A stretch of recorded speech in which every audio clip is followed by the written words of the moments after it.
जय गुरु जी, जय माता दी, शुक्राना गुरु जी। शिव शक्ति की लाडली चैनल पर आप सभी का स्वागत है संगत जी। चलिए रुद्र संहिता द्वितीय सती खंड का 11वां अध्याय स्टार्ट करते हैं गुरु जी के मंत्र जाप से।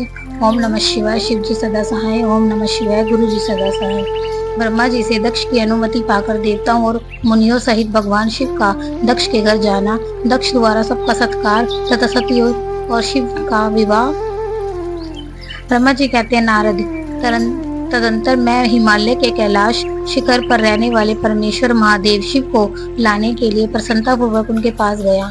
उनसे इस प्रकार बोला, विषभध्वज सती के लिए मेरे पुत्र दक्ष ने जो बात कही है उसे सुनिए, और जिस कार्य को वे अपने लिए असाध्य मानते हैं थे उससे सिद्ध हुआ ही समझिए। दक्ष ने कहा कि मैं अपनी पुत्री भगवान शिव के ही हाथ में दूंगा, क्योंकि उन्हीं के लिए ये उत्पन्न हुई है। शिव के साथ सती का विवाह हो, यह कार्य तो मुझे स्वतः ही अभिष्ट है। फिर आपके भी कहने से इसका महत्व और अधिक बढ़ गया। मेरी पुत्री ने स्वयं इसी उद्देश्य से भगवान शिव की आराधना की है, और इस समय शिव जी भी मुझसे इसी के विषय में पूछताछ कर रहे हैं। इसलिए मुझे अपनी कन्या अवश्य ही भगवान शिव के हाथ में देनी है। विधात मैं भगवान शंकर शुभ लगन और शुभ मुहूर्त यहाँ पधारे, उस समय मैं उन्हें शिक्षा के तौर पर अपनी यह पुत्री दे दूंगा।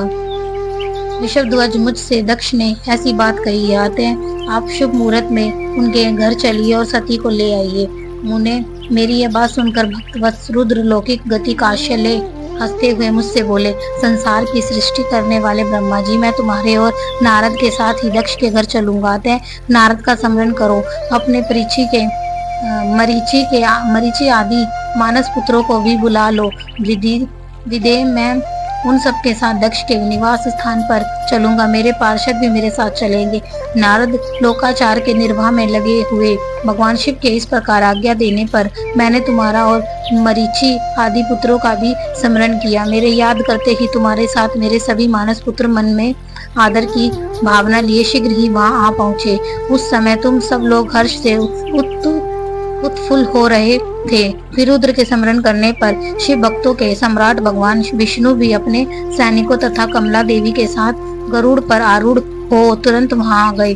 तदंतर चैत्र मास की शुक्ल पक्ष की त्रयोदशी तिथि में रविवार को पूर्वा फाल्गुनी नक्षत्र में मुझ ब्रह्मा और विष्णु आदि समस्त देवताओं के साथ महेश्वर ने विवाह के लिए यात्रा की। मार्ग में उन देवताओं और ऋषियों के साथ यात्रा करते हुए भगवान शंकर बड़ी शोभा पा रहे थे। वहां जाते हुए देवताओं, मुनियों तथा आनंद मगन मन वाले परमथगनों का रास्ते में बड़ा उत्साह हो रहा था। भगवान शिव की इच्छा से वृषभ, व्याघ्र, सर्प, जटा और चंद्रकला आदि सब उनके लिए यथा योग्य आभूषण बन गए। तदंतर वेग से चलने वाले भगवान बलिवर्द नंदीकेश्वर आरूढ़ हुए। महादेव जी श्री विष्णु आदि देवताओं को साथ लिए क्षण भर में प्रसन्नता पूर्वक दक्ष के घर जा पहुँचे। वहां विनीत चित्त वाले प्रजापति दक्ष समस्त आत्मीय जनों के साथ भगवान शिव की अगवानी के लिए उनके सामने आए। उस समय उनके समस्त अंगों में हर्ष जनित रोमांच हो गया था। स्वयं दक्ष ने अपने द्वार पर आए हुए समस्त देवताओं का सत्कार किया। वह सब लोग सुश्रेष्ठ शिव को बिठाकर उनके पार्श्व भाग में स्वयं भी मुनियों के साथ कर्मश बैठ गए। इसके बाद दक्ष ने मुनियों सहित समस्त देवताओं की परिक्रमा की और उन सब के साथ भगवान शिव को घर के भीतर ले आए। उस समय दक्ष के मन में बड़ी प्रसन्नता थी। उन्होंने सर्वेश्वर शिव को उत्तम आसन देकर स्वयं ही विधि पूर्वक उनका पूजन किया।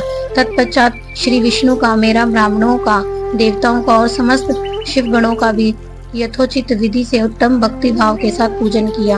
इस तरह पूजनीय पुरुषों तथा अन्य लोगों सहित उन सबका यथोचित आदर सत्कार करके दक्ष ने मेरे मानस पुत्र मरीचि आदि मुनियों के साथ आवश्यक सलाह की। इसके बाद मेरे पुत्र दक्ष ने मुझ पिता से मेरे चरणों में प्रणाम करके प्रसन्नता पूर्वक कहा, प्रभु आप ही वैवाहिक कार्य कराएं।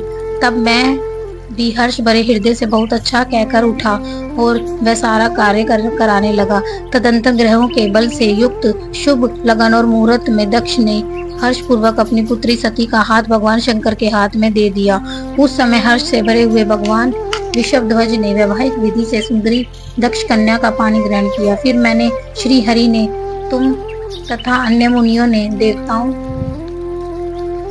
और प्रथम गणों ने भगवान शिव को प्रणाम किया और सब ने नाना प्रकार की स्तुतियों द्वारा उन्हें संतुष्ट किया। उस समय नाच गाने के साथ महान उत्सव मनाया गया।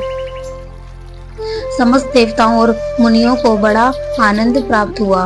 भगवान शिव के लिए कन्यादान करके मेरे पुत्र दक्ष कृतार्थ हो गए। शिवा और शिव प्रसन्न हुए तथा सारा संसार मंगल का निकेतन बन गया। चलिए संगत जी, ये अध्याय यहीं समाप्त होता है। और इस अध्याय में हमने जाना कि कैसे भगवान शंकर और माता सती का पानी ग्रहण हुआ, उनका विवाह हुआ और कैसे राजा दक्ष ने अपनी कन्या का कन्यादान किया गया। तो इस अध्याय को पूरा सुनिएगा और बहुत ही प्यारे अध्याय हैं और माता पार्वती और महादेव जी की लीलाएं इसमें व्याख्या व्याप्त हैं। तो आप सभी इस अध्याय को पूरा ध्यानपूर्वक सुनिएगा।